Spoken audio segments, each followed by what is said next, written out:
Täna läheb ajateenistusse üle 700 noore. Tulime vaatama, milliste emotsioonidega nad teenistusse lähevad ja kuidas nende lähedased neid ära saadavad. Millise emotsiooniga täna kaitseteenistusse lähed?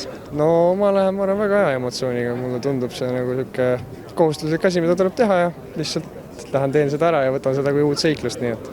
Ma olen päris elevil, ma tegelikult sain telefonikõne alles 2 päeva tagasi, nii et pakkisin asjad kokku ja nüüd on mineke.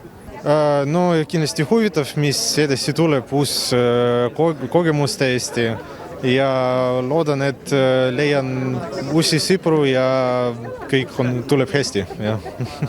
Mis väeossa sa lähed? 1. jalaväebrigaad. Ja kas see oli sinu enda valik? Ei, mulle öeldi, et lähen sinna ja oot niimoodi. Mis väeossa sa lähed? Vahipataljon. Ja kas see oli sinu enda teadlik valik? Ja oli küll. Ja miks just see?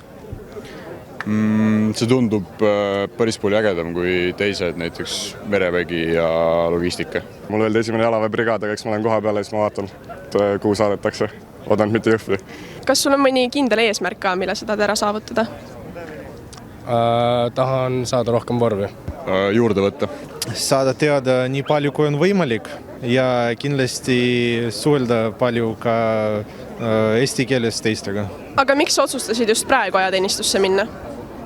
Tahaks selle ülikooli ära teha, et muidu keset pakat tuleb natuke ebameeldiv lihtsalt see aasta jätab vahele saad tagasi õppima. Ja peale pakat tundub lihtsalt vana inimene juba, et kondid valusid ja niimoodi ka väga ei taha. Ja keda sa kõige rohkem igatsema jääd? Peret ja tüdrukut. Oma koera võib-olla. Ema ka võib-olla natuke, aga koeraga ja sõpruga võib-olla. Vahest tuleb mõnele seletada, ma olen kindel, et siin teie laste hulgas seda pole, et kui oluline on ennast pesta. Keda tulite täna ära saatma? Poega. Tütart. Oma poissõbra. Oma poega. Ja millise emotsiooniga te ära saadate? No, ma ei tea, mul ei ole emotsiooni, ma ise olen näinud. Ema süda väriseb natuke.